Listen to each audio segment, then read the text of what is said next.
Um, I am Marta Dias, and I belong to the sales and marketing team at Jump, and I'll be moderating this session. So this is the second data-driven summit session that we celebrate, as the previous one was really successful. So we are very excited about this and to be back again after the pandemic. So today we have with us Julian Morales, he's the CCO at MPP Global, Jerónimo Macanaz, he's the CEO at Jump Data Driven Intelligence, and Michael Lance, he's the CEO at Accedo. So welcome all to this session. So please, before we start, would like to introduce yourself. I'll start then. So hello everyone, I'm Julian Morales. As Mark said, I'm the Chief Commercial Officer at MPP Global. Had the pleasure of working in the media industry now for the last 8 years, specializing obviously in subscriber management and billing. So happy to be here today and look forward to the session. Thanks, Michael. Hello, everyone. Michael Lance. I'm the CEO and co-founder of Accedo. We provide video experience for anyone who wants to launch and run and operate a modern video service. We've been at it for 17 years now, so it's been a lot of experience that we've collected over the years, and we're happy to be able to share some of that experience at this these sessions today. And I think some of our colleagues will participate a bit later as well. Thank you, Michael. My name is Jerónimo Macanaz. I'm a CEO and co-founder at Jump. At Jump, we provide a platform to retrieve, harmonize, and process data to provide meaningful use cases to optimize video businesses. I'm really happy for this second edition, because basically we born in this event just 1 year ago. But we see a tremendous demand and interest for really the industry participate in discussions about how really data can improve their business.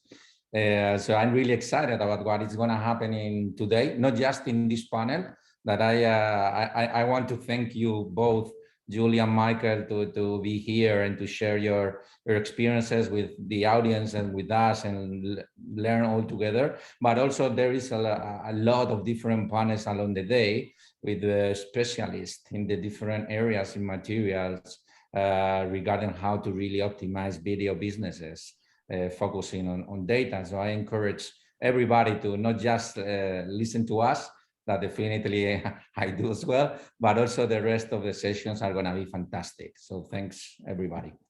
Thanks for having us. Thank you very much. And I think Julian has some big news about MPP Global this week to share with us.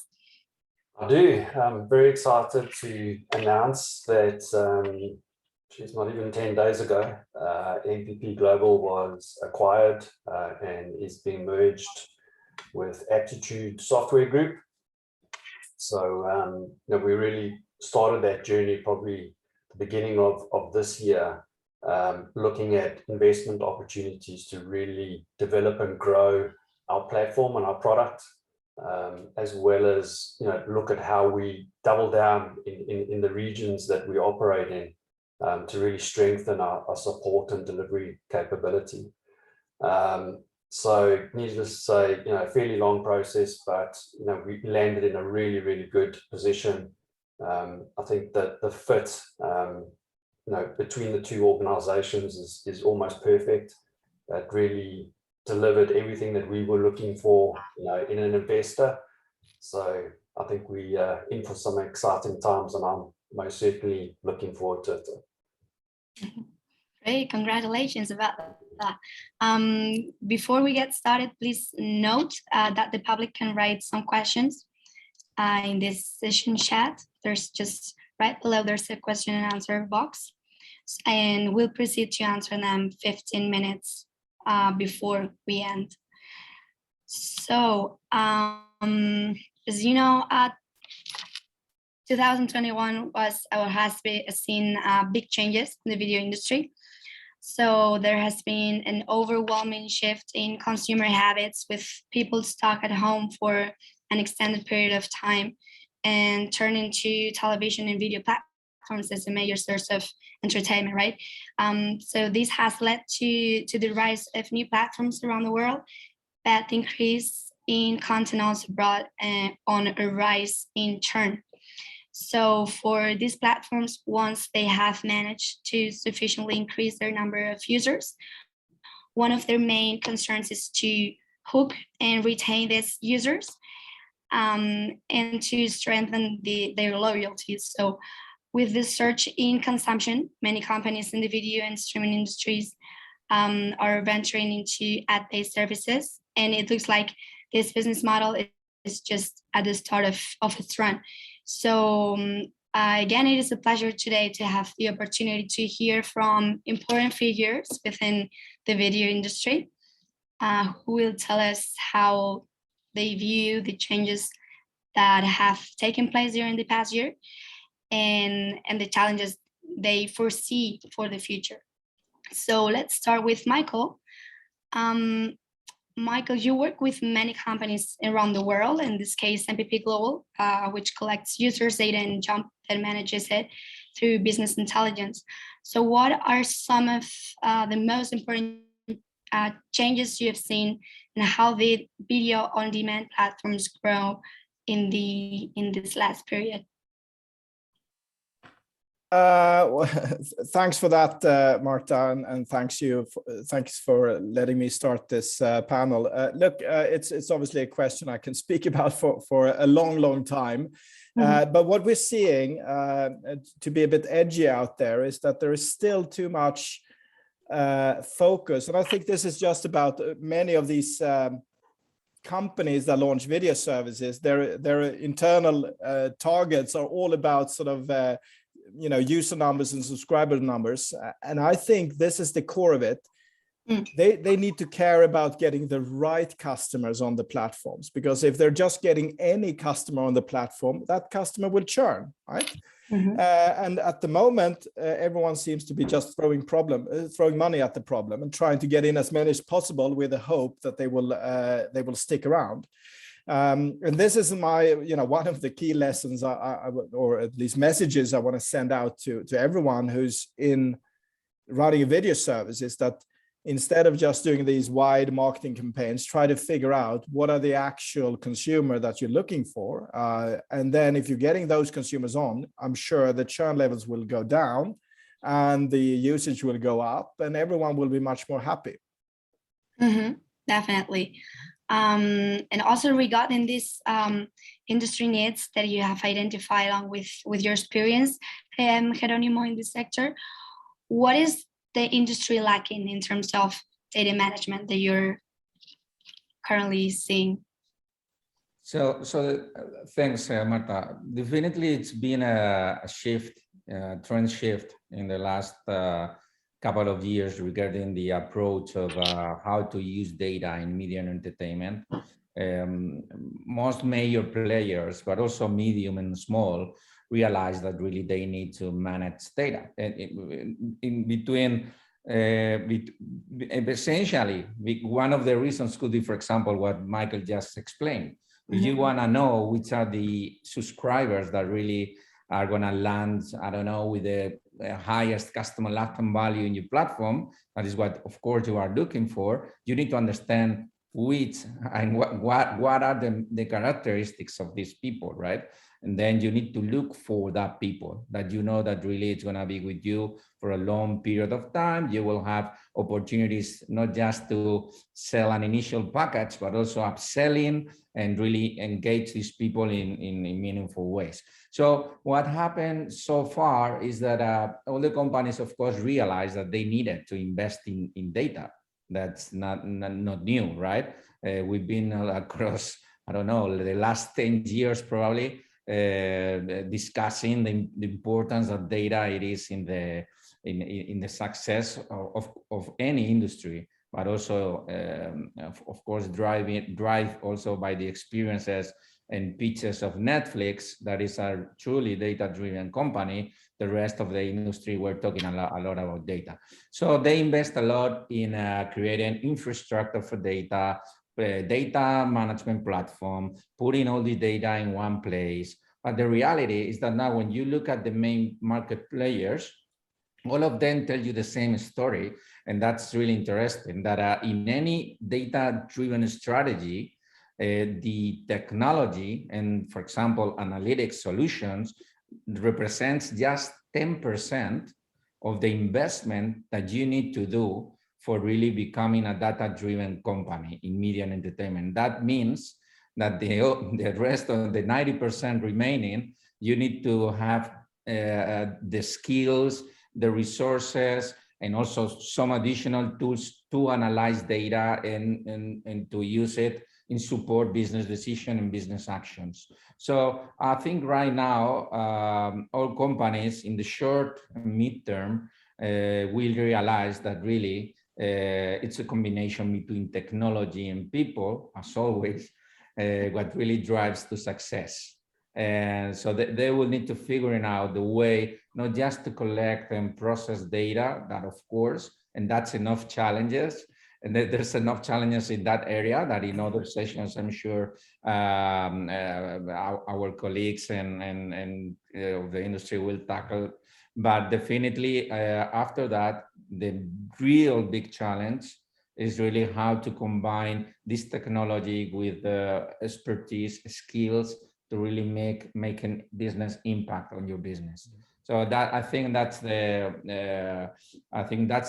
lack at the moment, and I think at the same time the opportunity, right? So absolutely. So Geronimo, maybe I can just ask you a follow-up question. I'm sort of very intrigued about what you're saying there. So is it then your opinion that many companies actually have the data, but they simply don't do anything with it? Is that a fair statement? That's correct. That's correct. All right. Yeah. That's super interesting, of course, because I think it's not about just sort of analyzing the data and see the trends. You actually need to take a business action from it as well. Exactly. And you need to track the impact of those actions and then iterate again and find really the ways that really are making the impact. But that's right. That's true that even big companies, I can tell you that very big companies, I know that they have invested millions and millions of dollars in creating data infrastructure, and now they are, well, I don't know how to start.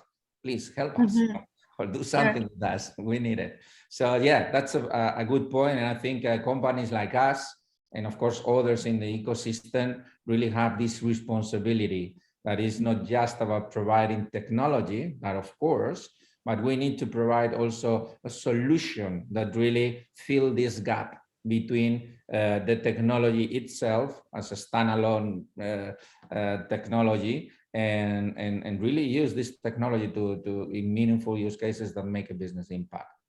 Because you're able to manage and solve this lack of misunderstanding between having the data and then knowing what to do with it. So can you give us any specific example of how you do it so we can understand the dimensions of what you do? Yeah, for sure. So we have realized that really we cannot stop in the implementation of our technology within our customers. That is not going to work anymore. Everybody is like tired or a plethora of vendors that each of these vendors comes with a very nice technologies and use cases. But at the end, when you sit down with these people and you ask them, what is your business goal? What is your ultimate business goal? What do you want to achieve in the next 6 months? Then they really open up their hearts and tell you, well, in this case that I'm going to tell you, that is a real case study. It was all about increasing inventory for advertisement. It's a big broadcaster, and these guys were really thinking that they can do much better in terms of the levels of consumption. So what we analyze with them, of course, is in our product and our technology, but using it for a different thing, not analyzing business KPIs or personalize the UX. In this case, it was about what we can do with this data to improve consumption. So then we create different campaigns for activation, reactivation, and engagement of their audience. basically targeting all these people in a very personalized way. So we combine, let's say, traditional analytics with personalization based in AI to really send campaigns that are fully personalized. So analyzing the consumption that these people were having in the past previous to the inactivity, then we realized what kind of content is the one that they really were demanding. And then we were able to target them. It doesn't matter the channel, through email marketing or Facebook or other channels, in a very unique and specific way.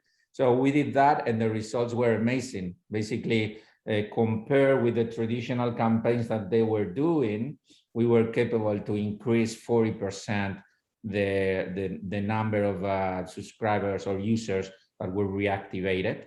And this, of course, increased the consumption very, very clearly. And because of increasing the consumption, they increased the inventory. So the sales guys now have more product to really place with the agencies and the advertisement. So that's an example in the ABOT space. We have, of course, many other examples in subscription or pay TV, but I'm sure in other sessions also the guys will highlight that. But this is something real. And at the end, the effect is also very beneficial for both the customer and the provider, because the conversation very suddenly focus entirely in outcome instead of output, right? So you suddenly stop to discuss about features, what the next feature we should include in the platform, what we can do. No, let's focus on value, what we can do to provide value that transform that in business. And that's definitely, I'm a 100% believer in this new paradigm. And definitely Jump is moving in this direction from several months ago. Mm-hmm. This is definitely key. Thank you. And as for you, Julian, who are the major disruptors that you think, in your opinion, and from your point of view, from your sector today, and how are they disrupting the media market? Yeah, that's a good question. I think in our organization, and I'm sure you guys have heard this statement a million times, but content is king, distribution is queen. And if you look at some of the examples of real disruptors, and I'm not necessarily thinking that a lot of companies will be able to replicate this, but if you look at the likes of studios and filmmakers now sort of developing that direct to consumer capability, they're starting to disrupt the market. A good example of that recently is obviously Disney. They launched, I think it was either early last year or late the year before, and hit 100 million subscribers within 18 months. And that journey really began a number of years before that, when they purchased BAMTech. So instantly they acquired that sort of distribution capability, and coupled with their content, right? And it's the uniqueness of that original content that really drives the strength there. So now I think they've really been quite a big disruption. But on the topic of original content, look at the moves that Amazon's making. They purchased MGM recently, so again, acquiring that original content. They've now got the likes of James Bond and other sort of big brands like that in their wheelhouse. But then consider the rest of the ecosystem that they're starting to really dominate in every area. They've got the distribution capabilities through Amazon Prime. They've got the infrastructure on data through AWS. They own the last mile in terms of a Fire Stick and other technology applications at the end of that chain. And they purchased and built, definitely not purchased, but built, Amazon Play, or Amazon Pay, sorry, as the payment method in that distribution setup as well. So now these guys are really starting to disrupt quite a bit in the industry, I think. Other examples of disruption is the super aggregators or the content aggregators. So we're starting to see early stages of this happening in the market. We worked with a company recently in Europe where they pretty much own the market from a distribution standpoint because they're a major ISP in that market. And they've gone and acquired all the content rights from various players and created a super bundle. And that's really something, I think is pretty unique, and it's causing quite a bit of disruption. Mm-hmm. Because what do you think are the most prominent OTT business models that are currently emerging in the video market today? And where do you see this going in the future? Our business models is an interesting one, and that kind of plays to both what Michael and Geronimo were talking about earlier. I think gone are the days where you've got a single business model approach, so an AVOD, TVOD, or an SVOD business model. Today, success is defined by being able to combine all of those business models. And Michael was saying, success is really about acquiring the right customer and making sure you retain them. And I think just to add to that, it's providing the transparency, the flexibility, and the ability to choose, and have choices is another strong angle to that. So when you're in a position that really allows customers to flex between those business models by choosing their way, or a service provider using data to really understand how they get that balance between those business models right. Some of the business models that we haven't really even seen come to life today, something that we've termed internally as MVOD, so it's metered video on demand on top of AVOD and SVOD and TVOD. So the ability to either provide content for a period for free and then start billing, or the ability to charge someone based on the amount of content that they're consuming. So those are sort of business models yet still to come. And for me, it's really about how do you mix all of that up into an offering and making sure that you're using data, and this is really where data comes into play as well, to define the balance between those business models. And I think it won't be long at all where we're seeing that data-driven process being able to define the combination of those business models at a consumer level. And I think that's when it really will start to get pretty exciting. Julian, I actually have a follow-up question on the business models, which, since you are the ones actually handling a lot of these subscriptions, I'm curious about subscription VOD and the various time periods you have for that, right? So the most common model is monthly subscriptions, right? But there have been experiments with quarterly or annual subscriptions and so on. Do you see any trends there that you can sort of lower churn or give some value back to the consumer with longer subscriptions, or is the market sort of all set in sort of monthly subscription models? Yeah, I think there's definitely a preference to the monthly subscription model. That's definitely the bulk of it. The annual subscriptions typically will give you longevity.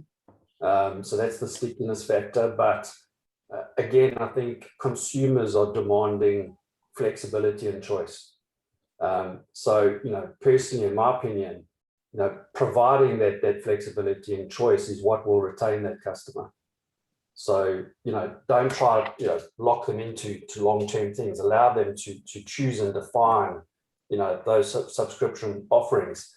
Simple things like, being able to put your subscription on a holiday, so pause it for a period of time while you go on holiday, as an example, is pretty important to that retention.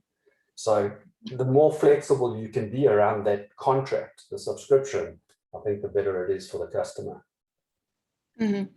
So you will also provide all this data from your platform to other OTT platforms, so they are able to grow their business based on taking decisions based on this information that you provide, right? Exactly. I mean, we've got access to all this information, and typically we would be passing that information over to a vendor like Jump TV, who then makes sense of that information and creates the triggers, the events off the back of that information. And then it's Michael's business's technology that actually carries out the instruction off the back of it. So it's all really pretty nicely interconnected. Because most specifically, how do OTT companies use this specific kind of data that you provide to grow the monetization, actually? So just to make it a summary. Absolutely. I mean, on the topic of how we're seeing data being used in the various areas within the subscription management and payment landscape, is just becoming more and more extensive. I mean, it's really exciting. And, when you consider the incremental gains in each area, once you package all of that up, it can be really significant. So some examples that I can share with you, if we look at acquisition, using data to understand the profile and demographic of each customer, and then being able to offer them, a unique offering, like a discount, or even whether you should offer them a discount or a free period of time or something like that, based on information that you've got at hand, makes it really powerful. If you look at subscriptions as a whole, being able to take that to a whole new level and understanding someone's behavior, their consumption habits, and then offering a subscription that's based on that. So instead of having this one-dimensional subscription at, say, $20 a month, if you can see that someone's just interested in one genre of content, then why not offer them a tailored subscription just for that content? That gets them into the platform, that gets them onto the service as a customer, and then continue to collect that data over time, and then consider how you upsell and cross-sell to that customer, to keep them happy, keep them engaged, and keep them a customer for as long as possible.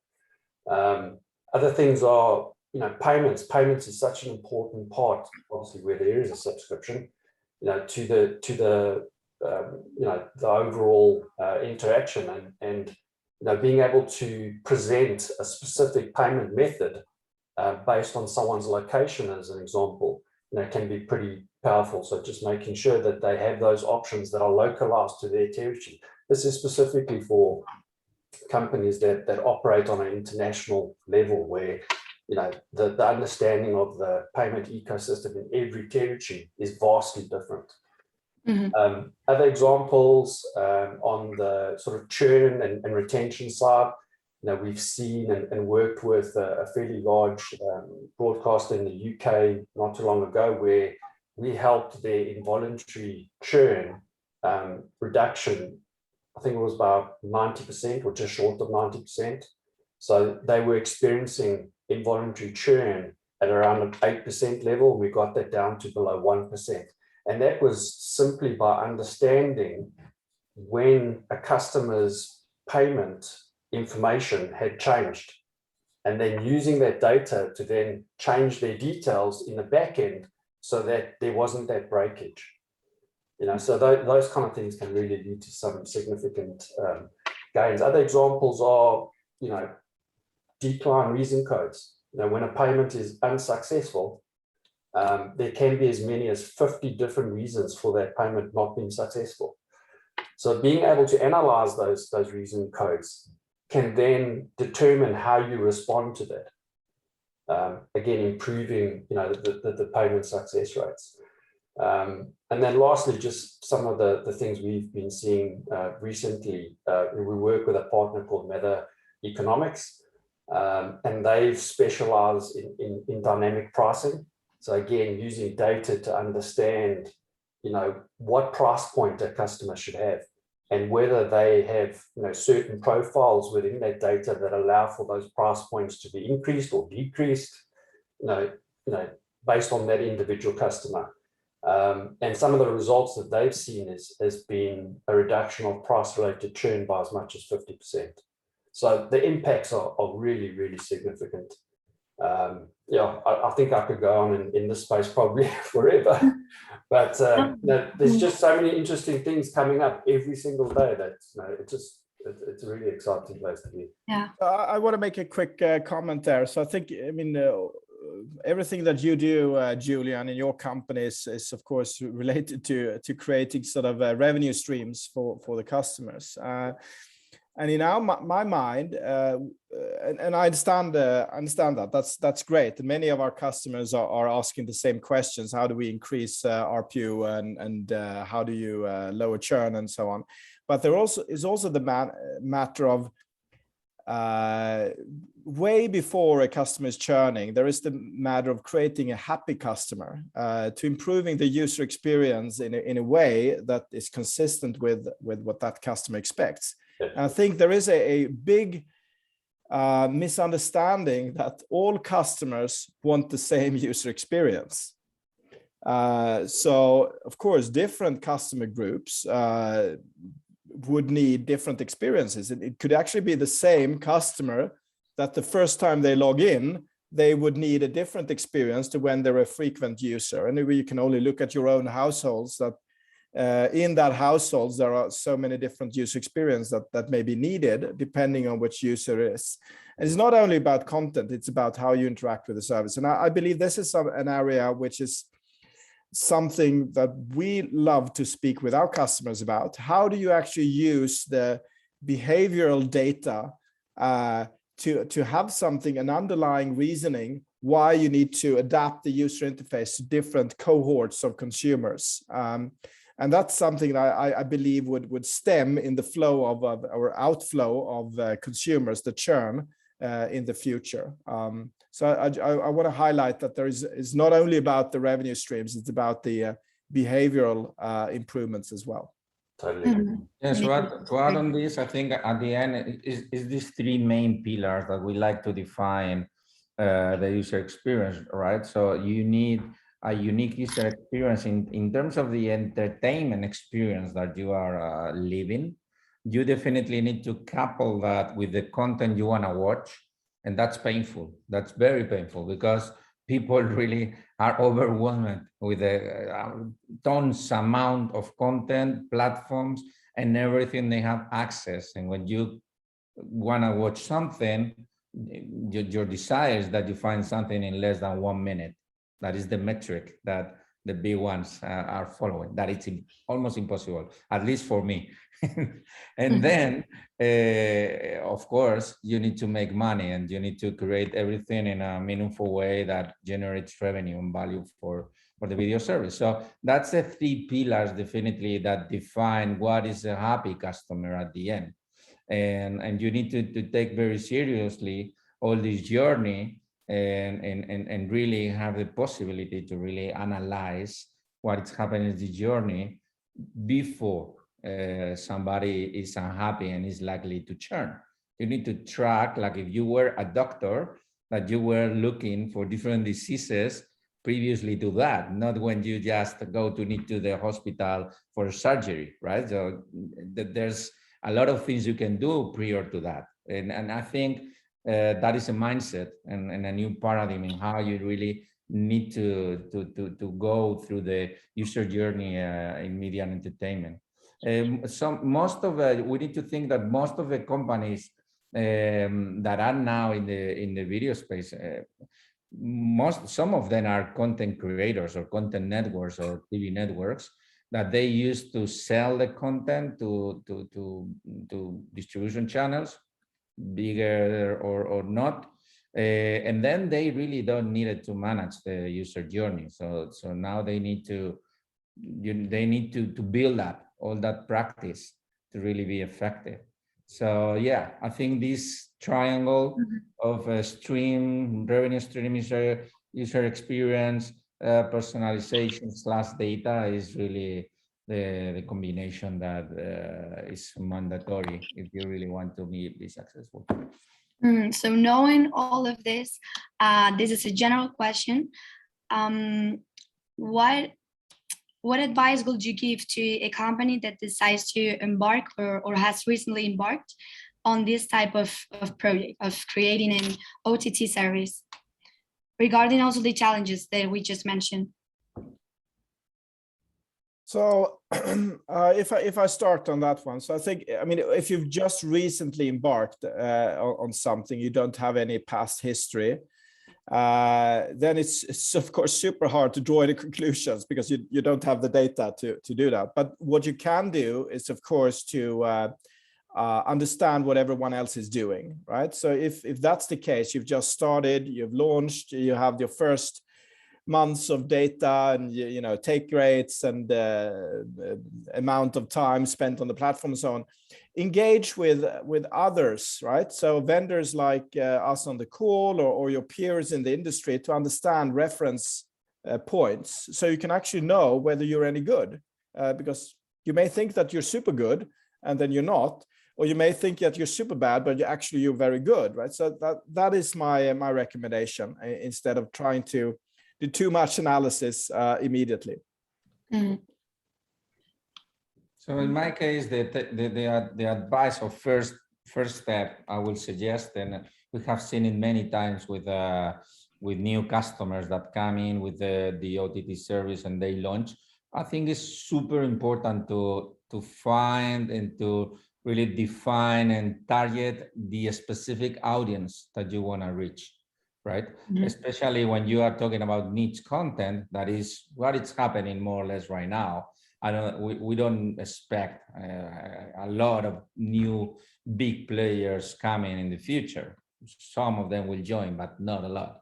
They are almost there, right? So, but niche, definitely, I think it's a lot of room for niche content because of this really fatigue in the number of services, number of catalogs, and people are looking for more specific things. They have the tier one Netflix, HBO account, whatever, and then they decide, okay, I like music, I will go with this OTT music service, or I like fishing, I will go with that one, right? But for these people, I think the fishing and the music OTT service, I think is super important, the audience. So in every single niche service we work with that is successful, they are very, very close to the audience. They are fully engaged with the audience. They communicate with the audience, both physically, digitally, events. It's like a different story compared with the super generalistic OTT service, right? So I think finding the audience, of course, once you find the audience and you are able, as Michael says, to start tracking data and really understand even more, then it's all about the engagement with these people, because especially in niche, it's about creating communities of people. It's a step farther, more than just the general service, right? So I think that would be my advice. Yeah, I think if I can finish it off, one of the things that we hear a lot from our customers is that partnership. So technology is one thing, and obviously, clients expect that your technology is great, but I think specialists that really focus on a particular area, like I think the three of us, really focus on the media industry, having that depth of experience over 10 or 20 years adds a lot of value. And it's that partnership style approach that can really help companies to be very successful. Mm-hmm. Yeah, so these are great advice.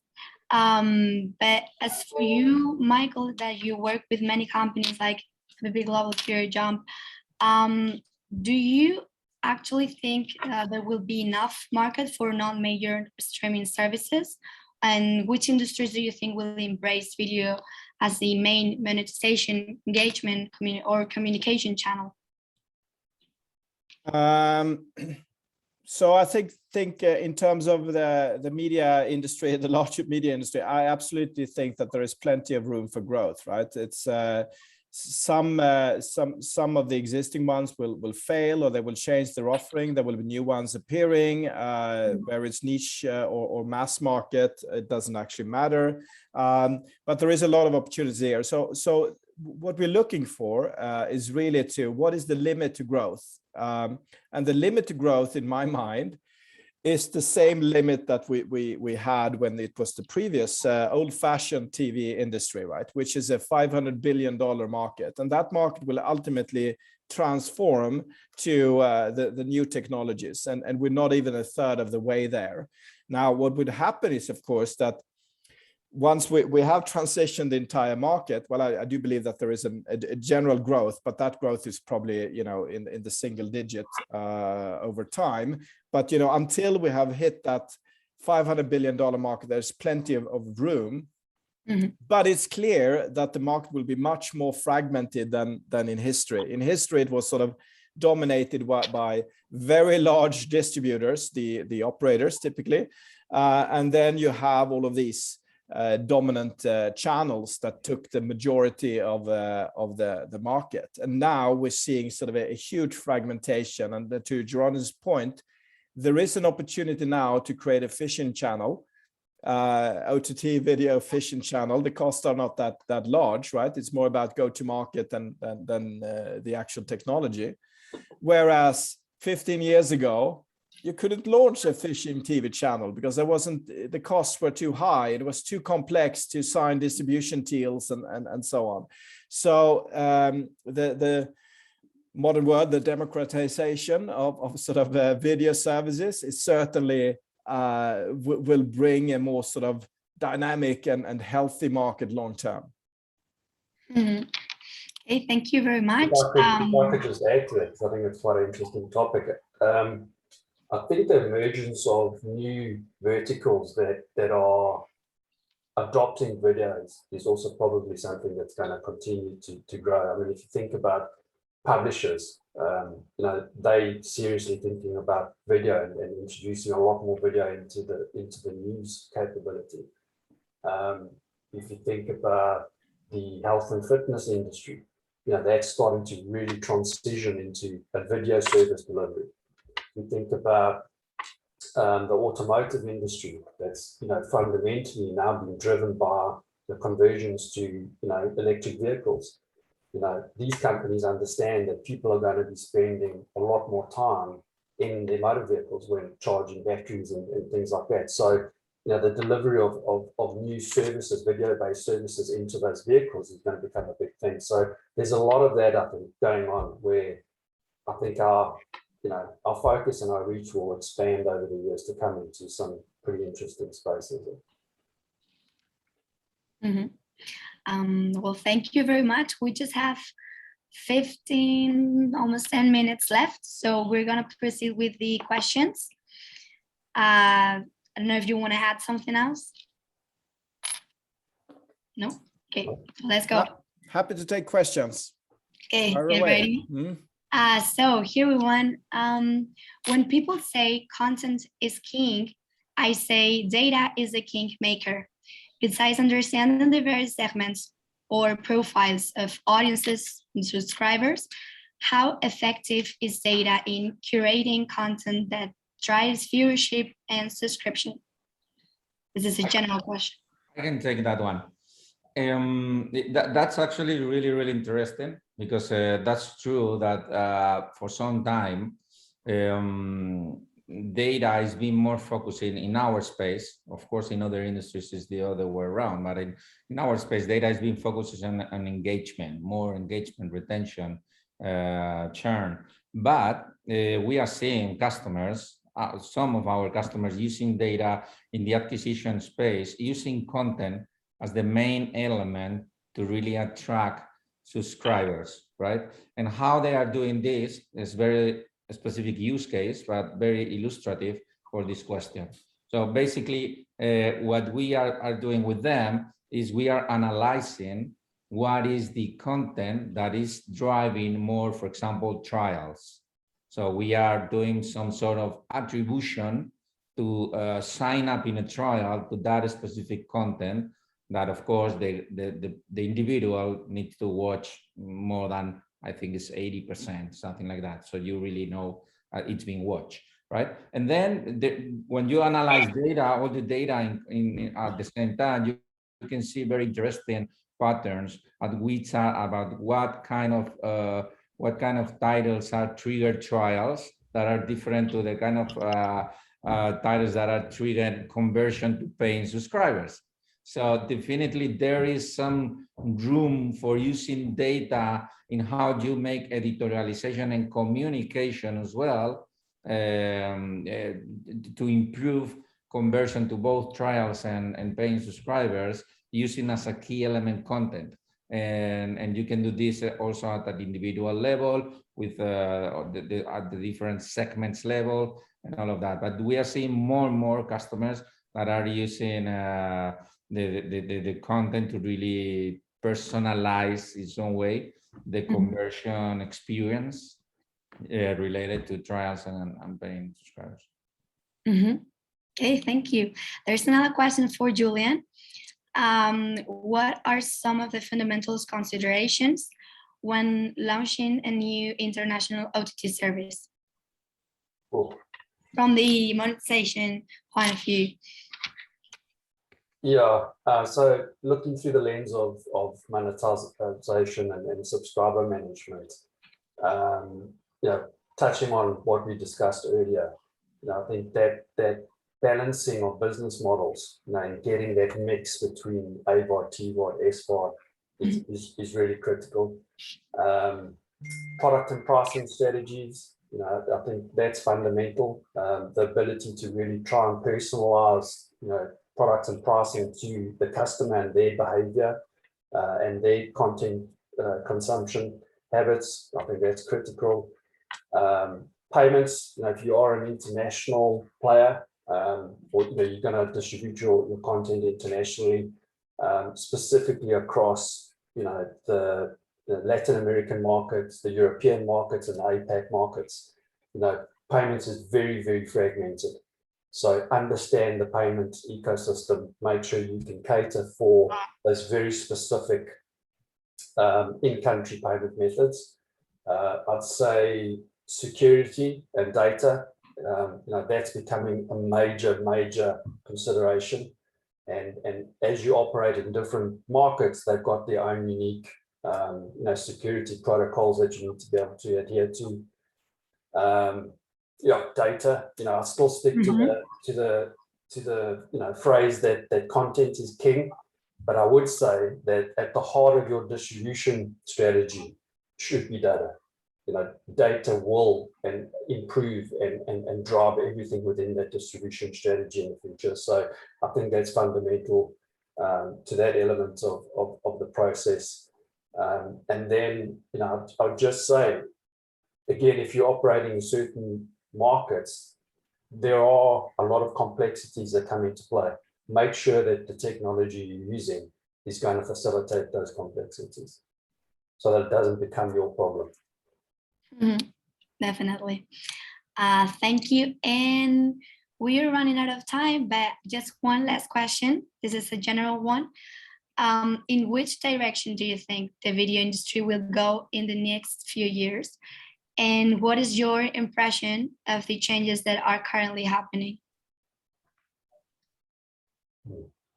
All right, so since Julian and Geronimo took the previous ones, let me at least take the first half of this one, right? So the direction of the video industry, right? So the big question that everyone is asking us is, the big American media companies rolling out global services, how would that impact my local market? That's a big, we've seen the launch of Netflix globally. We've seen the launch of Disney Plus more or less globally. We're seeing an increased rollout of the Prime Video and HBO Max and so on. So there will be all of these big American ones, and how that will actually change the market, I think it won't be at all as dramatic as you may think at the face of it. It is hard to make a dent in these local markets. I think there is an increased demand for local content in addition to the big American content. So in effect, what happens where previously you had all of this American content being consolidated into, I don't know, operator VOD stores, and now they're in SVOD services instead. That actually leaves room for other local providers, the broadcasters and so on. So I think we will see an increased fragmentation in consumption of media in most markets, especially the larger markets. We will see an increase in niche services. We will see an increase in services targeted to specific demographics, whether it's kids or elderly and so on, not only interest-based. So that's my my take at this point. And of course, the big problem here, it's like, you know, going to a retail mall, right? It's not like there is one shoe store. There are 15 different shoe stores, and they all look the same. So I think from a vendor, a service provider, if you will, of a vendor of video, how do you stand out? What are your strengths? How do you differentiate to the other ones that have a similar offering? And even if you have unique content because you have exclusive rights, that doesn't mean that there is not a replacement for those content, that specific content consumptions. There are only so many Game of Thrones out there, right? So most of the other content is sort of replaceable. So I think there is certainly a fragmentation that it will be happening. Or even maybe the convergence between different entertainment activities.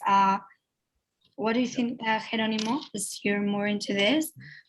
Like, yes, I think this is more midterm, but definitely a trend that I think the industry should look at. Entertainment is converging in metaverse worlds, right? Like platforms like Roblox and all these things that are appearing are really, really amazing. I mean, because I have 4 kids, I have the luck to really experiment all these new technologies that otherwise probably I wouldn't even understand.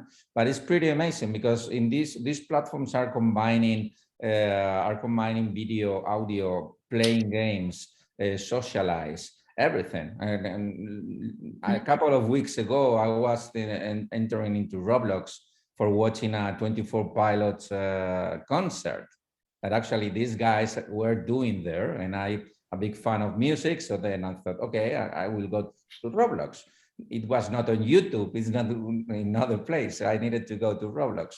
So when I was in Roblox watching the concert, suddenly my daughter knocked me like, hey, Dad, I'm here as well. What are you doing here? Inside Roblox, right? So for me, it was like kind of what is this? Is this video? Is this live music? Is this social? I'm not home with my daughter. What is this, right? So I think more and more this is going to happen, and actually there is even more new releases coming that are going to happen in these new platforms. I think that opens a lot of opportunities for our customers and also for us as vendors. But I think the video industry needs to really position themselves inside this new world, because at the end of the day, of course, the SVOD platforms and OTT as we know it are going to continue there for of course for some years. But I don't know if my 4 years old baby girl will buy a subscription. I don't know. So definitely there's something we need to think about as an industry. We see some of that is really, in the subscription space, we're starting to see the emergence or convergence, or rather say, of media across the media space. So it's not just video anymore. It's companies thinking about combining video services with news services, with gaming, with music services, with now even actual physical products that resonate with media.